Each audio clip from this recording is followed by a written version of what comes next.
is still up for grabs. They're a point behind the Argos now. The Alouettes have clinched first, but they want to keep this going. Cody Fajardo resting in this one. Davis Alexander, so impressive, coming off the bench against the Riders back in August and won that game and then won 3 more starts. Yeah, obviously a guy that many people around this league look at as having a bright future, and Davis Alexander himself looks to continue to build on that reputation. He's a guy that this team has rallied around. They talk about his competitive nature, etc. Davis Alexander looking to keep his winning ways intact for the Montreal Alouettes. His first taste of action since August 17th. Going to work, it's knocked away right away. Bennett Williams, a starting strong side linebacker, replacing a Darius Pickett, coming in and knocking that one down. And we'll take a look at these lineups, talk about some of the top rookies in the league. Don't forget Josh Donovan, who's manned that right tackle spot for the Montreal Alouettes throughout this season. And of course, in the receiving core, you heard him mentioned in the pregame, Austin Mack is back. It would be great for him to find some rhythm in this Montreal offense going into the playoffs. He's got in 1 game since coming back from his NFL tryout. So game 2 for him. Second down, Alexander. Throwing again, and it is caught. Cole Speaker had a great game in a losing cause a couple of weeks ago against the Argonauts in Toronto. Has the first catch from Alexander and a first down. We'll get the Davis Alexander view of what's going on downfield here. Clear throwing lane. Cole Speaker with just a step on Bennett Williams. Alexander puts it on the spot to move the sticks right around that first down marker. He had 3 catches for 99 yards and a touchdown against the Argos. A back-and-forth game that Toronto ultimately won. The last time the Alouettes played, they had the bye last week. So did the REDBLACKS. First down, faking to Walter Fletcher, completing it to Charleston Rambo. In his first year with the Alouettes, has that one up at the Ottawa 50 in a second down. Yeah, taking a look defensively for the Alouettes, Mike Wakefield. This is a veteran player who I think continues to get better in his career, really establishing himself this season as one of the top interior pass rushers in the league. Frankie Griffin always consistent and providing veteran presence now at that weak side linebacker position. We'll keep an eye, talk about veterans, Brandon Dandridge. Money Hunter moving to that safety position. We'll see what he's able to do from there. On the 2nd and 3, it is knocked away. Coming in on the coverage is Elijah McGee to break that up and force it a 3rd down for the Alouettes.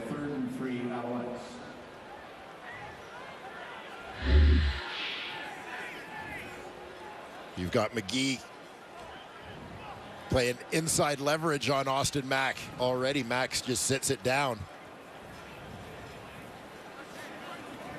Easy break to the ball to break that one up. So Tobias Harris is back along with Khalil Pimpleton.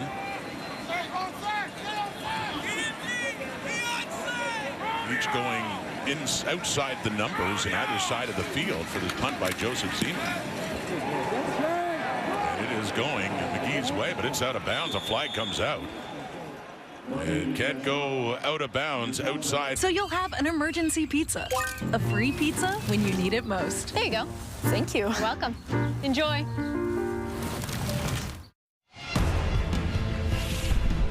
CFL Thanksgiving weekend is brought to you by Purolator. Jeremiah Masoli, 3rd start for the REDBLACKS this season. He had the start in Saskatchewan, where he went 26 of 36, 278, but threw 3 interceptions in that game.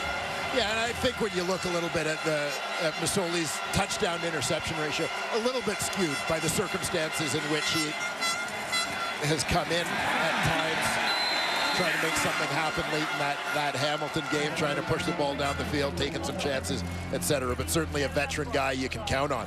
If you take a look at this Ottawa offensive line, the veteran Jacob Ruby, we've seen him get some action at right tackle this year, gets to start at left tackle here today. And in that receiving core, Justin Hardy out of the lineup. Keep an eye on Andre Miller, who's had plenty of action in the second half of this season. Big target added to that group. Kalen Laborn gained 2, 2nd and 8 now Masoli. Trying to find a receiver, and he checks that one down, and he does complete it to Dominic Rhymes up near the 40. Not nearly enough for a first down, so it's a 2 and out for the Ottawa REDBLACKS on their opening possession. Grimes taking a heavy hit on that one. Jeffrey Cantin, or Coup, in on the play. Alouettes' first-round pick this year as James Fletcher will head back to receive the punt. So Richie Leone, the veteran, 5-time All-Star, coming on to punt it away for the Red Blacks. James Fletcher had a punt return touchdown 2 weeks ago against the Argos in Toronto. Punt to 39 yards, up across the 35 to about the 38, where he is pushed out of bounds. Bob Dice, he was the head coach of the Ottawa REDBLACKS for the first time on this day 2 years ago. They did win that. And this season, it's been much better for Ottawa. But lately, a 3-game losing streak, and suddenly in behind the Argos by a point. Dwayne, this is a big one today. Well, it's huge, and here's exactly why. You talk about the importance of home as they are fighting for second place and a home playoff date. Look at Ottawa's record. Simply put, at home, top home team in the Canadian Football League versus on the road, a poor record, in part due to, as you saw, giving up way too many points when they travel. And another big game looming against the Argos in Toronto next week for the Red Blacks. Running something the Alouettes that want to improve upon as they get closer to the playoffs with Walter Fletcher, and has a good carry there up near a first down, about 9 yards for Fletcher. Yeah, going right at the Ottawa defense on this one. Walter Fletcher up the middle. You saw the right tackle, Donovan, getting up to the middle linebacker on that one. Good effort by Freda at middle linebacker to come off and make a play. Fletcher coming into this game with 630 yards rushing, averaging 5.7 per carry. He's off now, and so too is Davis Alexander, with Dominic Davis, short yardage quarterback, in, and doesn't look like he got it. Initial look there. Now this is a second down, bear in mind. So they still have a down to play with, but Davis, who has excelled at this over the years, finding it pretty tough against that Ottawa front on that play. Now you'll see right here, the Ottawa defensive front stacks things up. Like Mike Wakefield, the guy who sort of stopped the movement right at the point of attack. So now they'll line up and try it again. Davis stays in. They got about half of what they needed. Call it about a foot. This is third down. And the Red Blacks do it again. Davis tries. Oh, he finally leans over on second effort, but at first they had got to him in behind the line of scrimmage. Lorenzo Malden all fired up, but it looks like they will have enough for the first down based on that second surge by Dominic Davis. Yes, indeed. First down, Alouettes. Yeah, Ottawa's defense, you'll see it, the right side definitely stands up Davis initially, but he keeps his feet. You see Nick Callender grabbing him around the waist, saying, come with me. It helps pull his quarterback to a first down. Getting the nose of the ball up just about the Alouette 50, though. There's Callender, the big left tackle. Help your quarterback any way you can, whether it's blocking for him or pulling him along to make sure he gets that first down. Davis Alexander is back in. Off to the left to Walter Fletcher, and excels at yardage after the catch, and has a big gain there, venturing deep into the Ottawa zone around the 25-yard line, and a big first down for the Alouettes. Yeah, you're going to see Walter Fletcher just with a free release to the flat. No one goes with him on this play. And dangerous anytime that Fletcher catches that ball in space. Comes into this game with 596 receiving yards, 545 of those after the catch. So this is a guy you certainly want to make sure you're tight in terms of your coverage anytime he's releasing from the backfield. And when you're not, this is usually the result. He's been remarkable after catching the ball. All that yardage, 34-yard gain. Sean Thomas Erlington is the running back. Stays in to protect for Davis Alexander, who's taking a deep look into the end zone. No! Just knocked away. Looked like a touchdown for Keon Julian Grant until Brandon Dandridge came on at the last second to save the day. You see Julian Grant working out of the slot. He's the middle receiver to the left side of the formation here. You see the separation he's got, but you see how he's waiting for the ball, It gets in there, but as you see, because he doesn't catch it cleanly, Dandridge recognizes he's got a second chance to make a play on that one after being beaten. and makes no mistake. Julian Grant had beaten Dandridge, and then Dandridge just knocks it out. So pressure on Alexander, puts his head down, and Money Hunter, the safety, coming in to limit his gain to about a yard. So suddenly a 3rd and long after that big play to Walter Fletcher, and the field goal unit will come on for Montreal. A missed opportunity there for the Montreal Alouettes.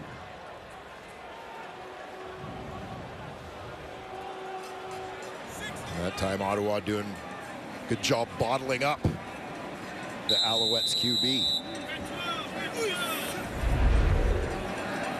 Jose Maltos, 26 of 29. This will be a 32-yard try for the opening points of this ball game on this holiday Monday in Montreal. Put down by Zima and Maltos. Still impressively filling in for David Cote most of the season. It was a field goal, and it was that close to being an opening touchdown. But no, says Brandon Dandridge. 3-0 Montreal.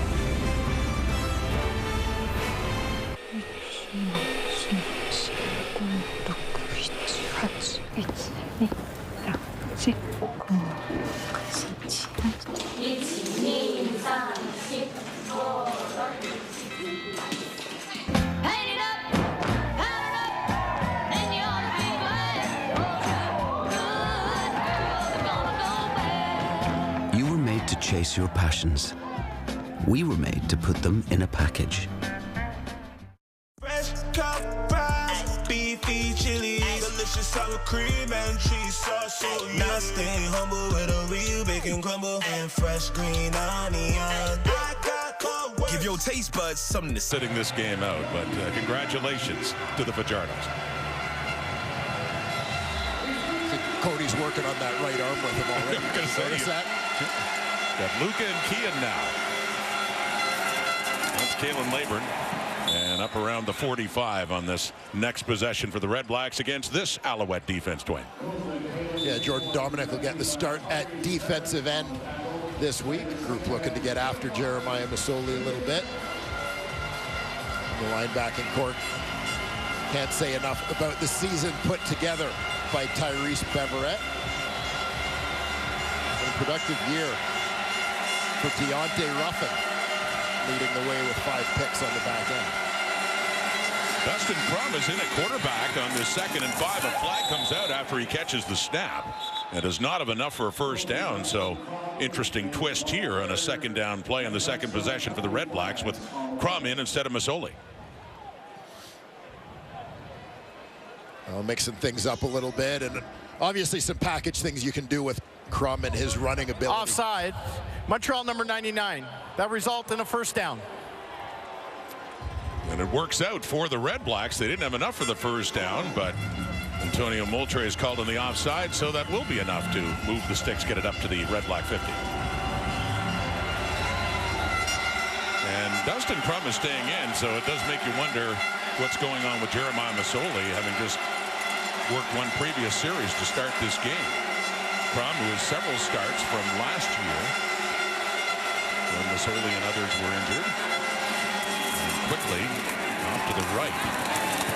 And not much there. A couple of yards picked up, and that's it for the Red Blacks. A 2nd and long still ahead.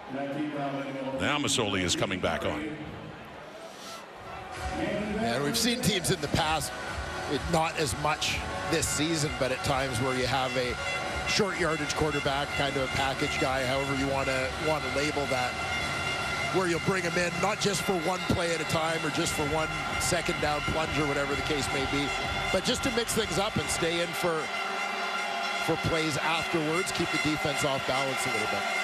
Pass to Jalen Acklin, only going for a yard. It's a 2nd and 9. Masoli back in, approaching midfield and down by 3 early here in Montreal. Masoli has time. He looks to the left, and right down near the sideline, that is caught by Khalil Pimpleton, and keeps a foot in bounds down at the Alouette 41 for a first down, Red Blacks. Yeah, long throw out to that sidelines. Good concentration by Pimpleton, not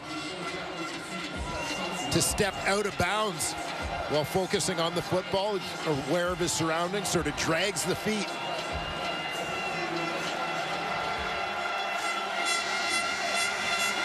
That was close. Well, they quickly get another playoff run tempo. It does stand if there was any doubt about having that foot down. Cabionento had been arguing that he should have been out of bounds, but it's ruled a catch for Pimpleton, and on that first down play, they get it a little closer to about the 36 of the Alouettes. Yeah, keep an eye on the feet here. He's going to drag them. But did the feet come up before the ball was in his hands, I think, is the debate, albeit a moot one right now. No challenge, no review, so on they go. 2nd and 5 now for Montreal 36. Swinging it off to the right, Kalen Leyburn trying to push for a first down. He gets very close with Ento on him. If he doesn't have it, it'll be just inches away, and they're saying yes indeed, another first down for Ottawa.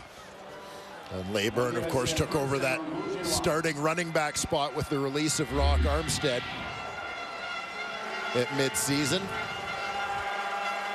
Free release for him out to the flat. The blockers know the ball's going to the running back.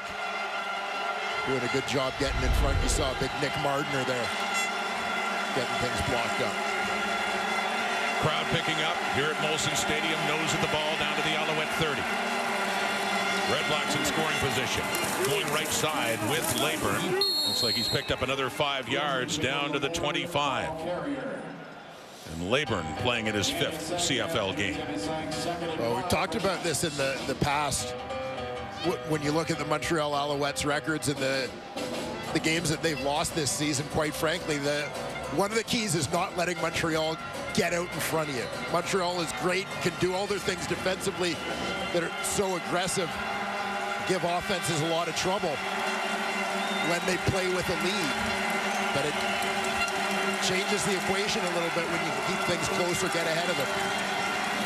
2nd and 5. Mazzoli nowhere to go. They got him. And behind the line of scrimmage, he is sacked. Moultrie is there. So too is Jordan Dominic getting the start. But sack there for Moultrie, his first of the season, and Mazzoli heads off, and Lewis Ward will be coming on.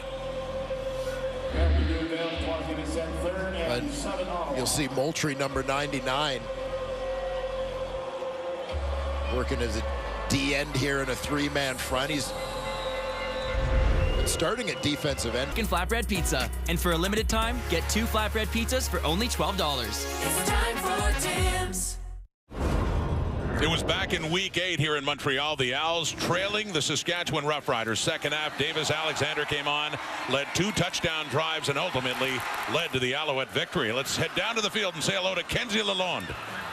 Yeah, Rod, it's quite remarkable, the body of work Davis Alexander has put together, considering the adversity he's faced off the field, losing his father at the end of August. And just last week during the bye week, he was back home in Seattle for a service for his father, so he hasn't had much rest. But yet again, here he is stepping up for his team when they need him the most. And he'll also be looking to seize the opportunity, because let's not forget, he'll be a free agent at the end of the season, so we'll want to showcase what he can do to both Owls management and the CFL.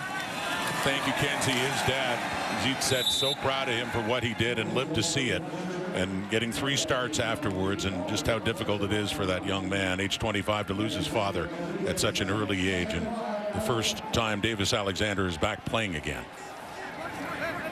Yeah. As you said, difficult situation, but Davis Alexander, the thing everybody talks about in the Owls organization with this guy is how competitive he is, how driven he is, and you know that that's not something that's going to change. On the 2nd and 5 now.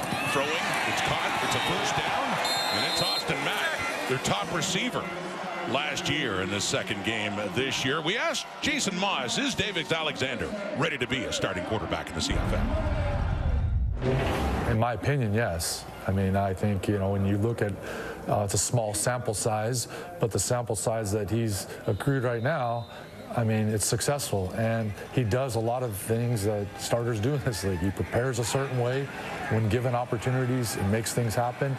He's accurate, he's tough, you know, he's competitive. You know, those are starting quarterback qualities.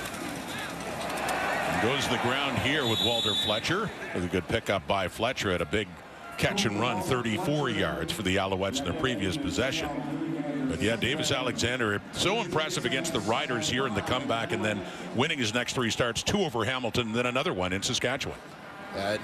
You know, there are reports that after that interview clip that Jason Moss gave, that general manager Danny Machocha ran in the room trying to get rid of the video evidence. An honest answer from Jason Moss, but yeah, that further pumps up the value of Davis Alexander, who's filled in so admirably for Cody Fajardo, as he is again today. Final play, opening quarter. And on that throw and reaching in, Elijah McGee in the coverage there, and Charleston Rambo. So that falls incomplete. First quarter is done. And both of these teams feel they should have more points. TV. Then Alouettes Lions at 7 Eastern, 4 Pacific on TSN. Through one quarter in this holiday Monday, 3-0 Alouettes. I'll let Dwayne Ford handle the rest because I got other things I have to tend to right now. Dwayne, go ahead. Yes, I see you very focused there. Yeah, close on the stats sheet, close on the scoreboard so far. Probably a pretty good thing aside from block kick for the Ottawa REDBLACKS. Are you ready for some of this? I've been thinking about this all quarter. What do you think? Well, you can go ahead and keep carving. By the way, ready. You know, well equipped this way. I got the wooden fork to help me out. Yeah. Not sure. So, but who's complaining? Yeah, the carving fork was approved by the shareholders. If it gets desperate enough, we'll use our hands. I mean, we've been known to do that before. So happy Thanksgiving again, Canada. Hope you're having a great day and glad you could join us here. And if we don't say anything in a while, you'll know why. There's a challenge, Dwayne, on that last play of the first quarter, and Elijah McGee right here in this coverage of Charleston Rambo. Yeah, keep an eye on the matchup out wide. And here's what the command center decided. Montreal challenged the previous play for defensive pass interference. We reviewed the play, and the ruling on the field stands. It'll be 3rd down, and Montreal will be charged with a timeout. So no PI against Elijah McGee. And so the punting unit, Joseph Zima, is on. Jason Moss charged with a timeout. Lost. Zima will be getting it away around his 40. With Tobias Harris back for it. And off the hop, Harris waits. He gets it at the 25. And doesn't get much further than that. Right out at the REDBLACKS bench. But there's a flag down right where Zima had got rid of the football. Is this going to be roughing the kicker? Well, Zima found himself on the ground. Contacting the kicker, Ottawa number 32. 10-yard penalty will result in a 1st down. Silas Stewart's number is called for contacting the kicker.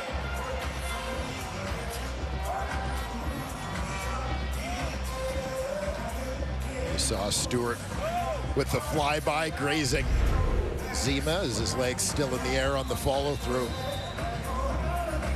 Bob Dice, longtime special teams coach in this league, certainly can talk about some of the finer points of the angle that you take in that situation.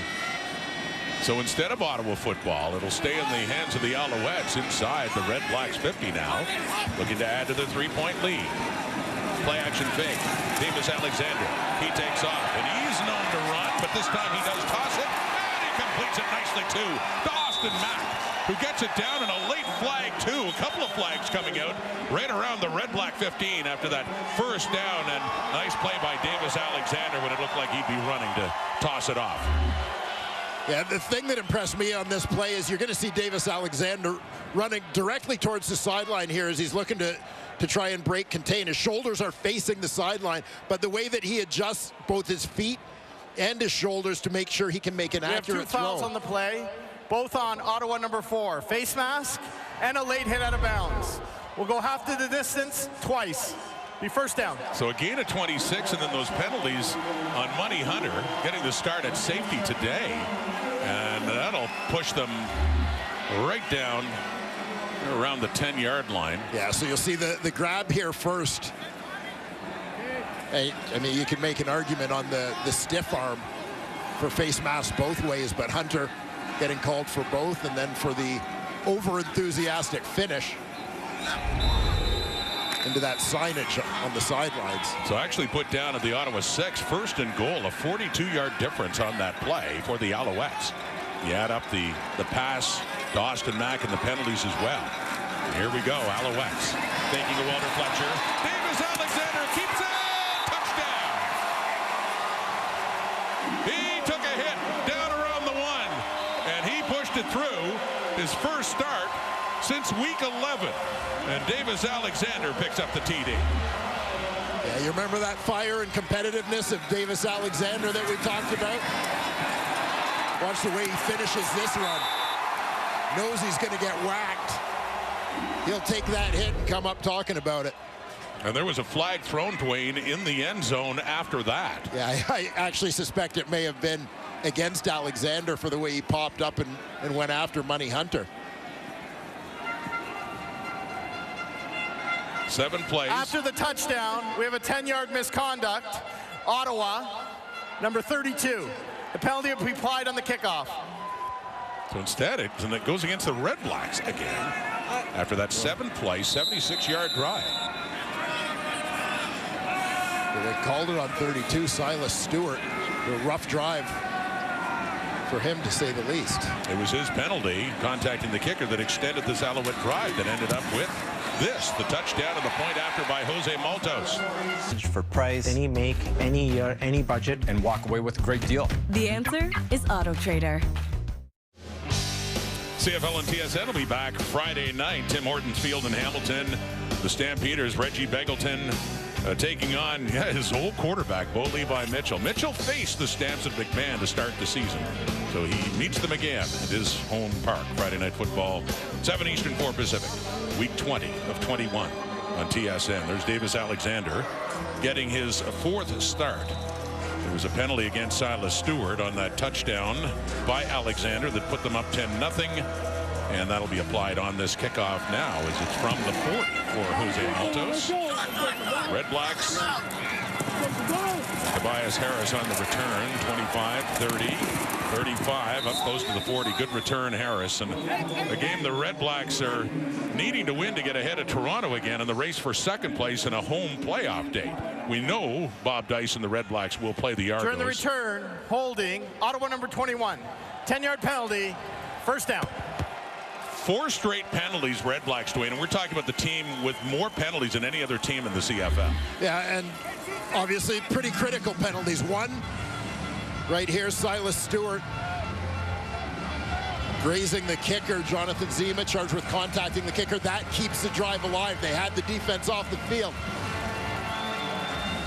And then Money Hunter takes 2 penalties that go half the distance, so 3/4 of the distance to the goal line from where they make the stop, setting up that touchdown run for Davis Alexander. Well, this has been the story for Ottawa. Penalties just killing them. They'll start this drive inside for 10. Jeremiah Massola. And he swings it off to Kalen Leyburn. It gets a block there from Anthony Gosselin, a first down. So nicely executed up across the 20 to give the REDBLACKS some space in this possession now. Gain of 13. And this one's a passing play that almost reminds you of a variation on a toss play, as you're going to see the running back, Leyburn, is just going to swing out wide, but out in front of him is the fullback, and all the fullback is doing is waiting for the ball to get to Leyburn so he can block for him. And Dustin Crum has come back on, so we've seen this before. Second time it's happened that Crum will come in and they vary things up in their offenses. On that option, he keeps it, and he takes it for that pickup on first down. Had at least 5 there, second down coming up. So this time Masoli will come right back into the ball game, but yeah, trying to force Montreal to defend the whole field in terms of the run game. Dustin Crum is a guy who can sort of attack you from anywhere in that sense, but you saw in that play as well with the fake to Pimpleton going out wide, trying to loosen up the ends a little bit, force them to widen out and contain, create a gap inside for Dustin Crum to run the football. During their 3-game losing streak, the REDBLACKS have not had the lead once. They trail by 10 here. Pressure coming. Massola, little pump, and he does get rid of it. There's a first down. A flag comes out. Nick Mardner, REDBLACKS rookie, does have it, and what would be enough for the first down as we wait for the flag.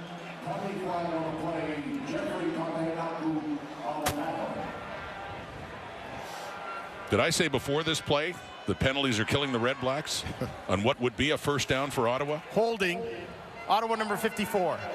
10-yard penalty, repeat second down. Yet another costly flag, this one to the left tackle, Jacob Ruby. We'll take a look here at the veteran Ruby from his left tackle spot. Ball's going out in that direction. We saw that sort of pull down as the D lineman tried to redirect. He's done a pretty good job standing them up at the line of scrimmage. So far, when just about whenever Ottawa does something well, they end up paying for it with a penalty. 2nd and 15 from the 27, and Khalil Templeton had his mitts and dropped it, looking too quickly upfield, trying to turn it up. And instead, it's a 3rd down, punting unit coming on. And here it is, Lorenzo Burns playing that corner spot, gives Pimpleton a little bit of room. Able to make the clean catch, go after those after catch yards they were looking for. Richie Leone standing back near his end zone. And a 10-point hole for the Ottawa REDBLACKS. Currently 3rd in the East, a point behind the Argos, who had a big win in Winnipeg the other night.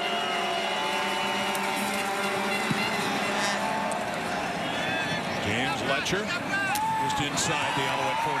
He breaks to the left, cuts it back after a punt at 51 yards. It's fixing quick. Shop smarter at Canadian Tire. Discipline has been very costly for the REDBLACKS this season and in this game. Let's go back to Kenzie. Yeah, Rod, honestly, it's challenging to see these penalties accumulate here for Ottawa, because in speaking with head coach Bob Dice this week, this was the area they were looking to clean up. Penalties and turnovers. As you guys had mentioned, the REDBLACKS came into this game with the most penalized team, and they sit second to last in that turnover ratio at -11. And in the eyes of Bob Dice, it's controlling the controllable, and penalties and turnovers are very much in the hands of these players. And it's all about developing good habits right now, because next week it's the Argos, and with the implications there for home field advantage in the playoffs, you really want to develop those good habits now. And Kenzie, if they don't win this game today, it'll be a must-win in Toronto, because if the Argos beat them in Toronto next week, then they will wrap up 2nd place and the home playoff day. So it's still very important for Ottawa with Walter Fletcher in the ground. By the way, the Alouettes did start further back because they took a penalty, a roughing penalty in the previous play heading into the break. 2nd and long ahead for Alexander and the Owls. Yeah, just on that punt return for Montreal, Jeffrey Cantin-Arcou had kind of a late shot at the punter, Richie Leone, who was on his way down to cover the kick. Keep an eye on Leone here coming in coverage. And the play is dead. Not sure Cantin-Arcou recognized that, follows through on the hit.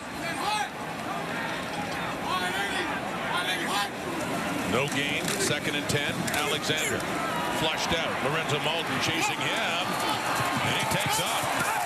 Another good run. Davis Alexander gets up and gets a shove as well, but he had the rushing touchdown in their previous possession. And Monty Hunter is the one that went after him clearly after the play was dead. A pickup of 12 yards.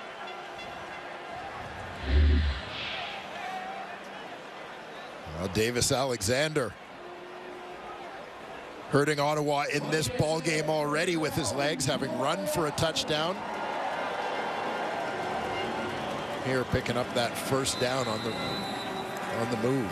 There's no flag there. Hunter got flagged twice in the same play against Austin Mack a few minutes earlier. So it's up to the Alouette 52 now, in charge, leading it by 10. Davis Alexander in his 4th start this season. Off to the right. Fullback Jacob Mason, and a rare touch for Mason, who takes that one, and another 1st down for the Alouettes. Well, you've got double fullbacks in the ball game. David Dallaire had a nice block, picking up the blitzing Damon Webb off the edge to allow that throw to happen. Jacob Mason out of McMaster, collecting the ball in the flat. I said a rare touch? That was his first CFL touch. Well, very rare. So now he has one in a row in his 2nd year now, as you mentioned, out of Mac. Jacob Mason with the catch and the 1st down. The Ottawa 41. Sean Thomas Erlington, he bounces off a man and then back, so lost yardage for Thomas Erlington, coming to Montreal this year after several years with the Hamilton Tiger Cats, coming back home where he played for the Cataban College. The arrival here of Sean Thomas Erlington in Montreal. Gave a lot of depth at the running back spot. Jeshrin Antwi had been here as well. Two well-established Canadian players behind Walter Fletcher at that running back spot. Antwi, of course, recently traded to the BC Lions. He is a pending free agent at season's end. So we assume we'll see more of Thomas Erlington in relief of Walter Fletcher. He does stay in there after lost yardage. And it's a throw by Alexander to the left. Reaching up to get it was Austin Mack, bumped out there by Elijah McGee. So that's no good. And a third down is coming up here for the Alouettes. Well, here you see Austin Mack, just his second game with the Alouettes in this 2024 season. Of course, was absent for the first part of the season while pursuing NFL opportunities, and then injured in his first appearance upon his return. Well, he made it count in his first year in the CFL last year. One of the top offensive players in the league. He had a great cup in Hamilton against Winnipeg as well. Scored a touchdown on that one, had a circus catch in that game, and went out, tried out for Atlanta in the NFL. So coming back late and for getting hurt in his first game, this is his second one now late in the season. Punted 34 yards. Tobias Harris up across the 15 of about the 16. So again, Menu. Crave presents the next chapter in the Batman saga, starring Academy Award nominee Colin Farrell, the Penguin, Dwayne Ford's favorite Gotham villain, by the way. An HBO original limited series streaming now only on Crave. Always thought you would have liked the Joker more. Yeah, no, the Penguin reminds me of a friend of mine. Leave it at that. Leave it at that. Okay. Anyway.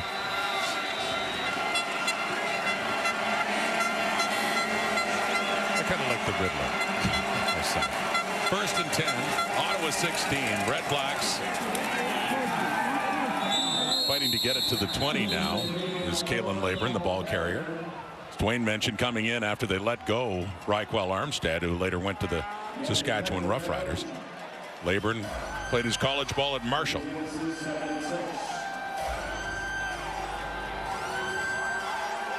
Laburn went to camp with the Toronto Argonauts this season. Had spent a little bit of time on the Edmonton practice roster at the end of last year. Dealt to Toronto in the offseason. Good crowd in the rain here at Miguel. Izzoli throwing, and it's caught. First catch of the afternoon for Andre Miller. Added to this lineup with the receiving injuries a few weeks ago, and Miller has the catch and Ottawa has the first down. Or excuse me, well, they're late moving it along. There we go. And Miller out of the University of Maine, just a 6'2", 230-pounder.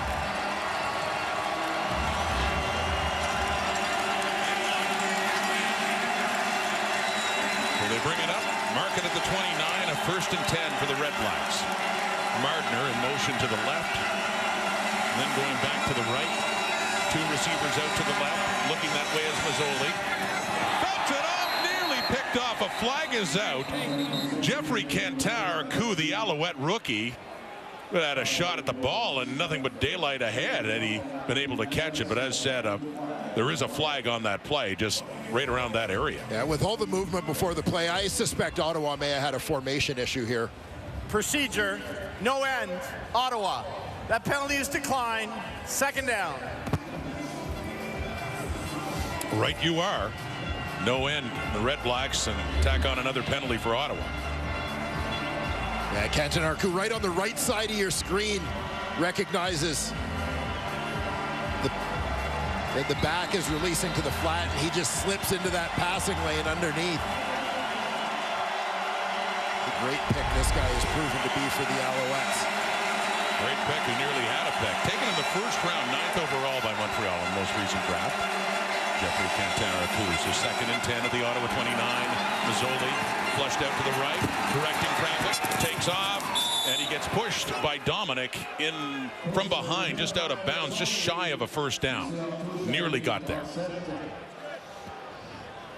And it looked like it, as you'll see Masoli get out on the edge here, had he committed sort of a split second earlier to running, he had a lot of room in front of him, but was still keeping hopes open to trying to toss that one. Still very close to a first down, but knocked down from behind, as you said, by Dominic in pursuit. And Bob Dice on 3rd and 1, not taking any chances in their own zone, just shy of their 40. Richie Leone is coming on. They're in a 10-point hole and doesn't want to risk a turnover here, so Leone will punt it away. In fairness, a long one. Yeah. 1+.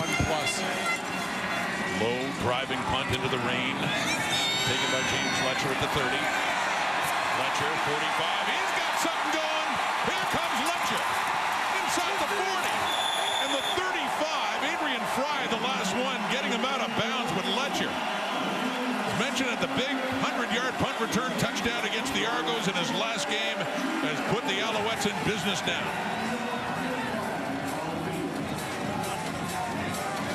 Well, James Letcher, so electric for the Alouettes in their stretch run last season.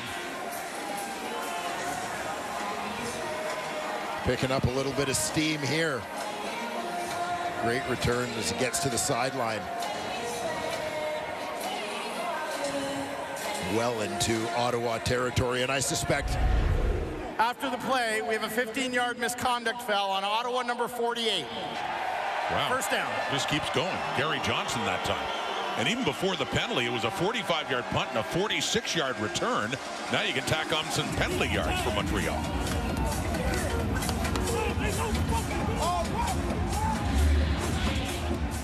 Keep an eye on Gary Johnson. Kind of in the middle of your screen. Goes after Terrell Richards. Takes a shot there. That wasn't even what got him the flag, though. It was the fact that he continued on, wouldn't let up, despite a teammate trying to pull him out of there. Richie Leone's trying to get him out of there. And then he takes a jab at another Alouettes player. That's when the flag threw. Still in the first half. 5 minutes to go until halftime. 6 penalties, 56 yards for the REDBLACKS. Some really damaging one, too. Here's a look into the end zone, a bit too far for the intended receiver, Austin Mack. Open for a while, but that closed before Alexander got rid of it, and it falls incomplete. Second down.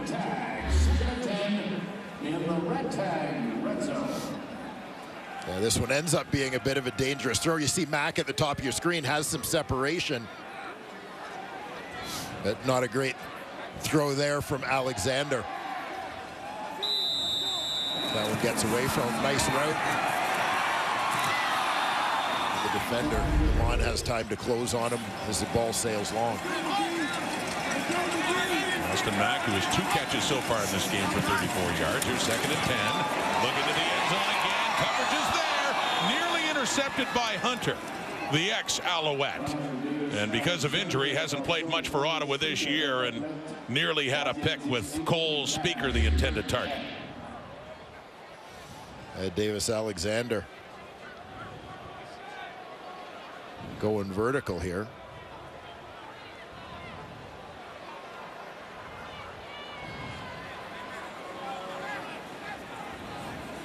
Money Hunter showing his range from the middle of the field, getting out there to make a play on the ball. There have been some bright spots for the REDBLACKS secondary in this game. The play there by Hunter and also the one in the first quarter by Dandridge to break up what looked like a sure touchdown for Julian Grant. So field goal unit out. Jose Maltos puts it through. He's 2 for 2 on the afternoon as the Alouettes improve to 13-0. We hope you're having a happy Thanksgiving and watching us in the CFL on TSN. We asked Bob Dice his CFL Thanksgiving memories. It's probably my first year in the league. Coach Ritchie was the head coach, and he had everybody over to his place, you know, all the coaches, all the players, and so it was good, you know, because you always feel for these coaches who are away from their families, right, and players are away from their families, and everybody getting together. I always thought that was a fantastic first Thanksgiving in the CFL. Bob Dice referring to his days in Winnipeg, too. Winnipeg native, and first CFL job with Dave Ritchie and the Blue Bombers, and later went to Saskatchewan, was interim head coach there, and with the Red Blacks since 2016, part of the Grey Cup champions there. And they said it was Thanksgiving Monday 2 years ago that Bob Dice was head coach in Ottawa for the first time, and they won that one. That one, trying that screen to Gosselin, it falls incomplete.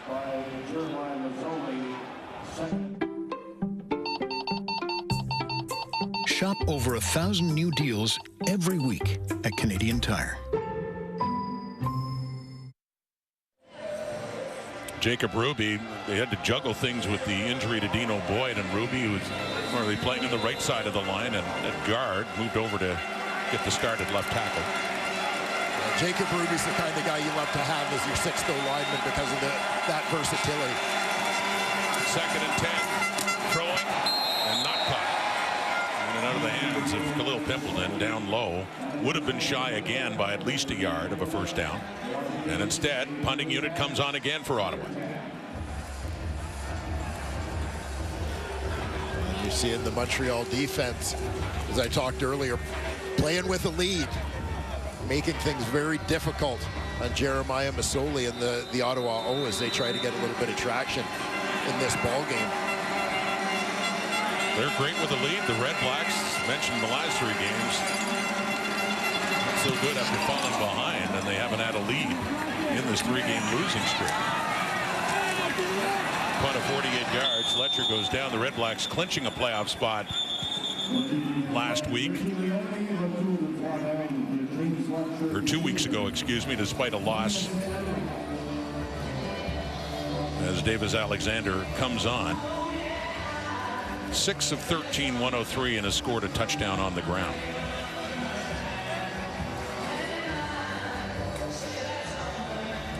Alexander, part of what could be a very interesting free agent quarterback period in the offseason. Made an immediate impression in that game against Saskatchewan here back in week 8 when Jason Moss made the change. Cody Fajardo was hurt. Caleb Evans had been the quarterback, and Walter Fletcher carrying, but Alexander came on. We had seen so little of him, and 2 drives, 2 touchdowns, and the Alouettes got close. He ended up pulling ahead of the Riders and winning that one by 4. What we've seen from Davis Alexander, to me, speaks a little bit as to what you want your development model to be for a young quarterback in the CFL, is not forcing them, having them in a situation where they're not forced to have to play too soon, where they can develop and learn and genuinely be. My son is in real estate. Andy DJs. And how are you fixed for supplements? He does it all. RE/MAX agents don't stranger-splain. They explain with exactly the advice you need. I can't even tell you how excited I am for halftime, but for some reason, every single person in this studio isn't. What's that thing in Turkey? What's that called? Anyone? Who's that guy?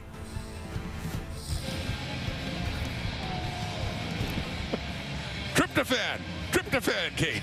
And it is kicking in because they have skeletonized that bird. We, unfortunately, haven't had the same opportunity to eat our turkey. Happy Thanksgiving on this drizzly holiday Monday in Montreal. Getting close to halftime. Kate and the panel will take over if Kate can wake them up by then. Davis Alexander on a 2nd and 6 takes off. He's running well in this game today. The touchdown carry is a big first down carry as well, as the Alouettes will hope to add to their lead before halftime as he gets some help getting up. Pretty good hole to run through on this one, as you'll see the Alouettes offensive line go to work. Alexander hitting that left A gap between Pierre-Olivier Lestage and Justin Lawrence. You see Bennett Williams coming in, punching at the ball, and also making some contact with the helmet of Davis Alexander, who now 6 for 13 passing, but running 4 for 34 and a touchdown. Play action fake, throwing again, down he goes. They've got him sacked, and it's Michael Wakefield, one of the sack leaders on the Red Blacks. In fact, with that, he stands alone in the sack department for Ottawa, picking up his 7th of the season. Yeah, and here you'll see Wakefield from his D tackle spot A little bit of a loop there as you see Cleon Lang occupies the center, creates a bit of a pick on the guard. Philippe Gagnon as Wakefield loops around to get to the quarterback. Great teamwork there between those veteran DTs. I don't want to shortchange Michael Wakefield, so I misspoke. That's his 8th sack of the season, leading the way for the Red Blacks, for a player that's played predominantly in Ottawa and also had a season here with the Alouettes too. 2nd and 19, Alexander. And under siege and taken down, and the ball comes out, and alertly Josh Donovan is falling on it. Then it squirts out again, but it was Davion Taylor coming in that got to Alexander, and out came the football. Yeah, here you'll see the tail end as Alexander thinks he can just outrun Taylor around the corner to take off with this one. But Taylor does a nice job wrapping him up. Looked like he was actually trying to dish that off, didn't it? It did. Lineman was the closest man to him. Walter Fletcher was also sort of in the same, along the same line, but just further downfield. Not sure if that's what he was thinking. So the Red Blacks to get the ball back. Over a minute and a half to go, and they'll have good field position too. Tobias Harris ventures into the Alouette zone after stopping for a bit and taking off again, and a flag comes out. Yet another penalty.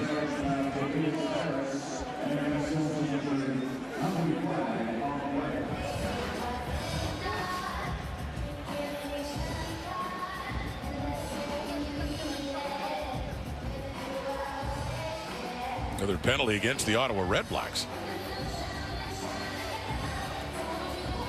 And a little conversation now too. Bob Dice with the officials. During the return, we have 2 penalties on Ottawa. Holding, Ottawa number 46. Major foul, roughing, Ottawa number 48. Be a first down. That's another one for Gary Johnson. Boy, they got to get this reined in at halftime, Dwayne. That's 2 plays now where they have had 2 flags against them. An opportunity to host a playoff game on the line here. The Ottawa Red Blacks suffering from a number of self-inflicted wounds. They had a chance on the Harris return to get it to start inside the Montreal zone and get some points on the board. They're losing 13-0 instead. 8 penalties for 81 yards, and they're going to start this drive late in the half back at their 25. The flags are just killing them. Mazzoli, first down.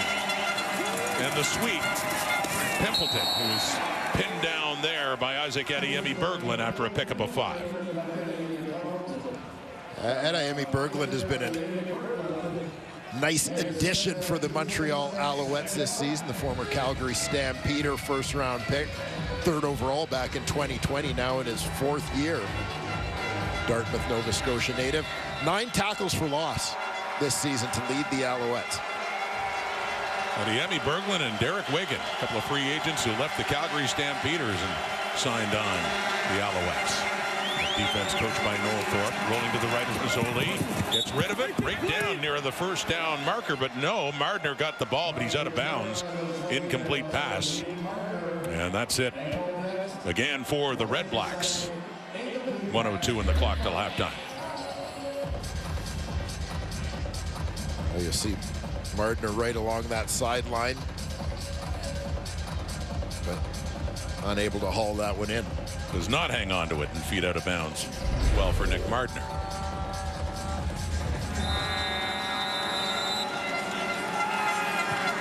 So now, with another good return by Letcher, the Alouettes could have a chance before heading to the dressing room to add to it as he's coming up around the 45. Letcher goes to midfield after a punt of 38 yards, and he ventures into the Red Black zone, but again, a flag is out on that return.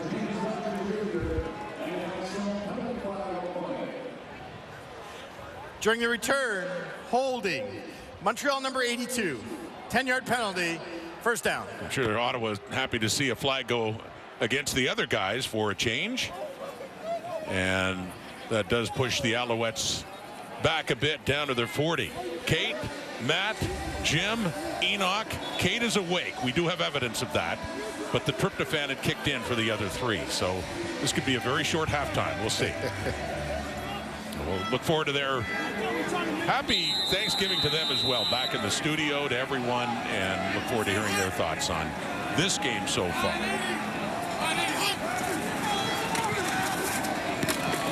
Davis Alexander, and in a tight window, completes that one to Charleston Rambo. About 5 yards. The Alouettes found out before their game against the Argos 2 weeks ago they had indeed clinched first place in the East. That was after Ottawa's loss in Saskatchewan. So this, in essence, is their second game being played, knowing they'd already clinched #1 spot in the East Division. Cole Speaker with that catch across midfield. 35 seconds still on the clock and a first down. Yeah, we talk a lot late in the season about potential award winners in the Canadian Football League. Is here you'll see Cole Speaker lining up as the inside slot, 3 receiver to the field, #3. You know, I've always wished they had a breakout player award in the league for veteran guys who sort of step up. Cole Speaker. Intercepted Damon Webb. And what a turn here for the Red Blacks. Hands it off to Money Hunter, but they're going backwards. They got to consider the clock as well. It's down to 15 seconds until halftime, but this certainly gives Ottawa a chance to get something on the board with Damon Webb getting that pick. Remember, he had 2 pick sixes against the Argos a few weeks ago. Their flag is out. And you'll see Webb right at the left edge of your screen in coverage. After the play, we have a 10-yard misconduct penalty on Ottawa #14. Be 10-yard penalty.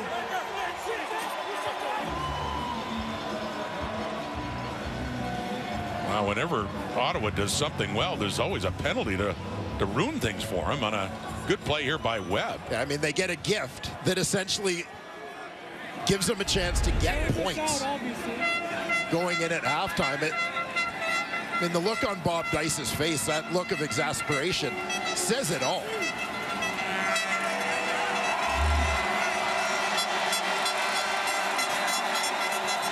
just looks like a lot of beacon between players and coaches at the benches. Discipline's been a big problem, especially for the Ottawa Red Blacks in the first half. See if they can salvage something. Mazzoli does complete that one. And that's Andre Miller, and clearly down. The Alouettes flow to the ball, but that's down. It's Ottawa football as they get that much closer, and certainly within the range of Lewis Ward. 9 seconds to go. Yeah, when you look at what this game could have been, how different the picture could be on the scoreboard, and obviously still a close game given the amount of time remaining. It's just, it's tough to play from behind against Montreal. You can't give them gifts that let them go up. You think about a Montreal touchdown scoring drive that's extended by a penalty and cut Silas Stewart some slack. And now down to 1 second. It's a good thing Caleb Leyburn got down when he did. Yeah. That would have been just the story of the Red Blacks in this half, so they still do have time, barely enough time to get the field goal unit out and see if Lewis Ward can get him on the board. Yeah, and I was going to say, cut Silas Stewart some slack. That's a physical mistake. He gets a little bit too close to the kicker. That extends the drive, but the discipline penalties are the ones that absolutely drive coaches nuts, and the ones that have really killed them in the first half of this ball game. They shouldn't be down by 13, or at least they could have controlled the situation. To have kept it closer would be a better way to express it. Second field goal try for Lewis Ward. The first one in the first quarter was blocked. Out and down, and this one gets kicked, and it is through. And the Red Blacks got that late pick from Damon Webb that gave him a chance to salvage something from a miserable first half here at Molson Stadium in Montreal late in the half, thanks to a turnover. But penalties are really hurting them. 10 penalties for 107 yards. Yeah, you heard the panel talk about it extensively at halftime. They've dug themselves into such a hole, and their opponents against whom you can get away with that. Montreal is not a team against whom you want to take that chance. I'll put it that way. Jeremiah Mazzoli, the starting quarterback in this one with the injury to Drew Brown. His numbers, 6 for 11 for 57 yards. Seen Dustin Crum a couple of times in as they changed up the offensive package a bit, but it's Mazzoli most of the way in his third start this season, coming off a game 2 weeks ago in Saskatchewan when he threw 3 interceptions. But yes, the discipline, I would assume Bob Dice would have had something to say to his team regarding that and how costly it's been. Well, and that's part of the frustration for me when I look at this, is both these teams had buys last week. And so the things that Ottawa needed to clean up, needed to do better, etc., it's not like Bob Dice mentioned them to them for the first time this morning, right? This is the message they have been getting for the last 2 weeks. We need to do this better. And to come out and not respond is disappointing to see from an Ottawa perspective. After this game, the Red Blacks will have 2 games left in Toronto and then at home against Hamilton. But if they don't win this game, the Argos can clinch second place in home field for the playoffs against them if they beat them next week in Toronto. So the second half is underway. Tobias Harris on the return. They get it up to the 40 and see if the game changes at all after that halftime break for Mazzoli and the Red Blacks. Yeah, and this is one of those times where you want to see, when you're Bob Dice, Jeremiah Mazzoli, you want to see your team really take advantage of the fact that you are starting the third quarter with the ball. You got points gifted to you right at the end of the first half. You're getting back-to-back possessions. Make the most out of them and maybe make this a one-score ball game right out of the gate in the third quarter. So here we go, Mazzoli taking the handoff to Labor. Tosses it off to Khalil Pimpleton, and Jeffrey Cantar comes in nicely and stops him in his tracks for no gain. Arku, not listed as a starter, but certainly plays a lot of snaps. Lines up, like many of the Alouettes defenders, in several different places for them defensively. Great group of linebackers, though. He gets out there with Sankey and Beverett. Another second and long coming up here for Mazzoli. 3 receivers out to the left and 2 to the right. He's looking to the left. He throws that way, and it is caught right at midfield with a defender coming in. Mardner keeps his concentration, hangs on to the football. Red Blacks big first down at midfield. Well, from talking about the 9th overall pick to the 2nd overall pick, that's Nick Mardner lined up as the Z receiver out wide, top of your screen. Long throw to get it out there, but he drives the defender off, comes back to the football. Well placed ball for a first down. Gain of 15. And it's Crum that came in, and Mazzoli was part of that package too. Crum faked the handoff to Jeremiah Mazzoli before keeping it himself. So not something you see every day, and a pickup of 3 yards for Crum. Well, the interesting thing to me about the design of this play, would it not be more threatening to have Mazzoli handing it off to Crum on the sweep? Jeremiah Mazzoli lines up as the 2 receiver, and he's going to run across. You're going to see a fake handoff here.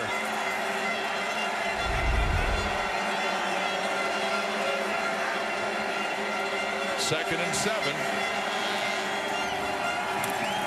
Mazzoli to the left again and caught again. Another first down.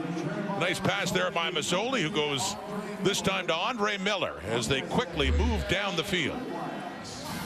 And Andre Miller is in that slot. Number 2 receiver out to the left side, working towards the corner here. You see Tyrese Beverett, the linebacker. Linebacker by name, all over the field, defender by job description. Well, what a year he has had. One of the top defenders in the CFL, and we talked about it before, probably in the conversation for most outstanding player. On the fake and then keeping it was Dustin Crum back in. So we see Crum a couple of times in at quarterback in this possession, as we saw in the first half. And now see, I like this personnel a little better for what they were doing with that play action, where it's Pimpleton as opposed to Mazzoli as the guy who's threatening the edge. The defenders are going to honor that a little more in terms of widening to open up the middle for Dustin Crum. So it's 2nd and 5 now after that 5-yard pickup by Crum. The Montreal 24 now. Red Blacks down 10. Needing to make something happen. And it's Pimpleton with the ball. Looking to get that first down. He gets close to it. Deontay Ruffin coming in and gets him out right around the first down marker. And here it's just a matter of getting the ball into Pimpleton's hands. give Dustin Crum, when he's in the ball game, high percentage throws to make just right down the line of scrimmage. Let Pimpleton try and make people miss. And Crum stays in again on that short yardage play. A flag does come out, so we see a flag now in the second half. What would be a first down for Ottawa, as said, for playing the percentages. So many of the flags have been against the Red Blacks so far this game. However, third down and short, as Jeremiah Masoli is coming back on.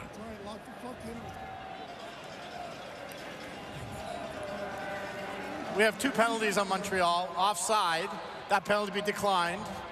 Too many players. Montreal will go half the distance. First down. So yeah, for the Red Blacks, that's more like it. They get down.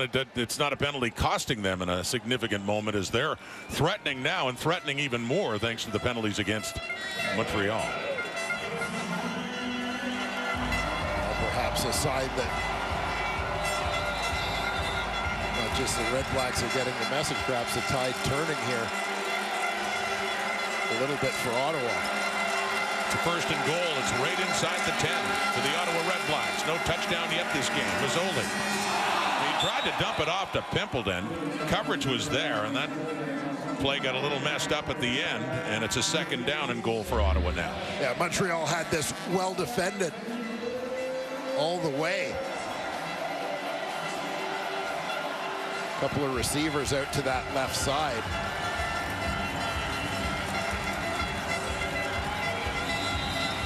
Masoli suggesting maybe needed a little different arm angle to try and slip that one through to Pimpleton. Ended up Deontay Ruffin the closest to the ball there. Second down and goal.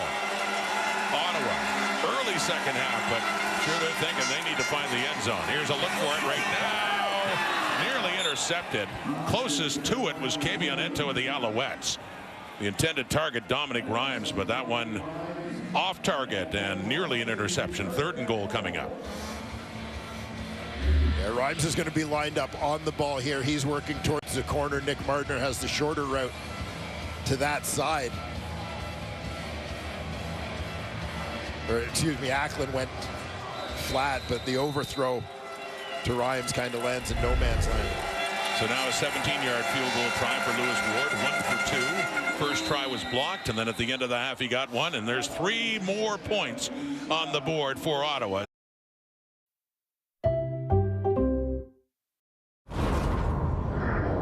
Well, Davis Alexander getting the start today for the Montreal Alouettes in the absence of Cody Fajardo. Pretty good first half for him, using his legs a lot. Sometimes to create openings for his receivers, sometimes just doing the damage himself on the ground. Had a touchdown run in the opening 30 minutes of this ball game. It's been a typical fired-up Davis Alexander kind of performance. Here's Matt Dunnigan at the half talking, though, about the way it ended for him.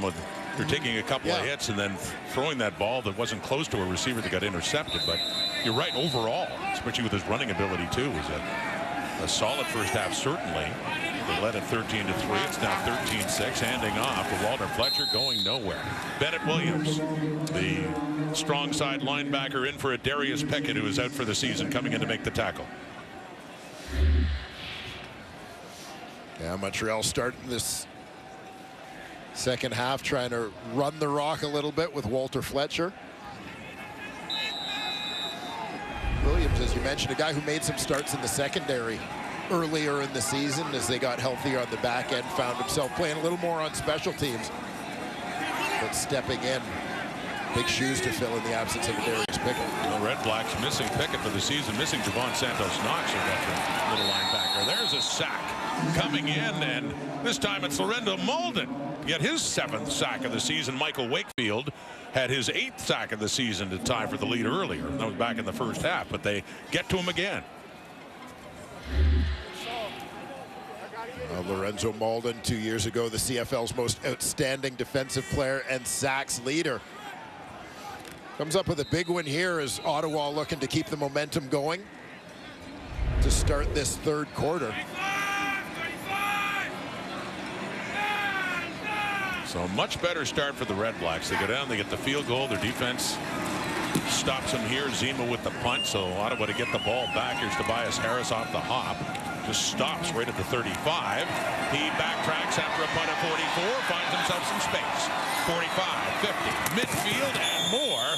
Good return, knocked out there by Bryce Cosby after a 24-yard return for Tobias Harris. So a good place to start for the REDBLACKS on. Get ready for some college football Tuesday night action. Troy Trojans take on South Alabama Jaguars. Who went to South Alabama, Dwayne Ford? Brandon Bridge, remember him. Tune in tomorrow at 7:30 Eastern, 4:30 Pacific on TSN. Yes, tomorrow. Sometimes forget it's a holiday Monday now. Happy Thanksgiving. Lots of fans out here at Molson Stadium, the campus of McGill University, ready for the rain. To watch the Alouettes, knowing they will be hosting the Eastern Final next month. On the carry is Kalen Leyburn. Ottawa has cut into the lead a bit by 3 points last time they had the ball. They started the Alouette zone. Leyburn taking it just inside the Montreal 50. Well, good start in all three phases of the game to this third quarter for the Ottawa REDBLACKS. Offense marching down the field, putting some points up to make this a one-score ball game. You never want to let the Alouettes get out of reach on you. Defense gets a stop, and a good return by Tobias Harris has Ottawa starting this drive in Montreal territory. Now can they keep it going in a second and long? Mazzoli is 9 for 16 for 95 yards. Throwing again. Short one, but enough for a first down to Dominic Rhymes. So throws that out, and he gets just enough to get to the yard marker. A gain of 9 more yards. First down, REDBLACKS. Yeah, quick hitter here. You'll see the zip and accuracy on this football from Jeremiah Mazzoli. I've talked at times this year about the CFL's quarterback class of 2012. Group of veteran guys all still playing. Mazzoli, Bo Levi Mitchell, Trevor Harris, Zach Collaros. Mazzoli sometimes the forgotten guy with the injuries the last couple of years. From the 39 and a 1st and 10. Mazzoli flushed out of the pocket. Dominic was chasing him. He does throw it, and it looks like it's caught there by Mardner down inside the 30. It is indeed a catch for the rookie Mardner. And another first down. Let's get an injury update of the REDBLACKS from Kenzie. Yeah, so Bladek out now with a hand injury, so he will not return here for the Ottawa REDBLACKS on that O-line. So adjustments mid-game here as they look to strike back against the Alouettes. All right, Kenzie, so shifting things in the offensive line. Dante Bull, their first overall pick back in 2023 coming in. They had designs at right tackle for him, but he goes in for the injury to Darius Bladek. Yeah, well, it was back-to-back high picks for Ottawa. Zach Peleos a couple of years ago at number 2 overall, then Bull at number 1 overall last year. Dustin Crum in. Quarterback draw. Design run as Adiemi Berglund takes him down after just a couple of yards. And now you're seeing Bull and Peleos playing beside each other on the right side of this offensive line, with Bull, BC native, out of Fresno State, lining up on the inside. Eric Starsalad has been in at center. Cyril Hogan-Sandon has been on the injured list for much of this second half of the season as well. And with Dino Boyd injured, your left tackle, Jacob Ruby in there, so a lot of change in that REDBLACK offensive line. 2nd and 9 from the Montreal 27. Mazzoli back in. It is caught. Waiting for it was Pimpleton. And Deontay Ruffin several yards away from him. So Pimpleton wide open, and they're able to move it down. Running in short passes. Another first down. Yeah, Pimpleton out wide on this one. Mazzoli just inside the right hash.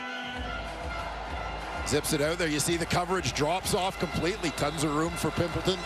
The ball's got time to travel out to that wide side without concern of a turnover. Khalil Pimpleton back in the lineup with 4 catches, 36 yards. And a 1st and 10. Here come the REDBLACKS at the Montreal 13, down by a touchdown.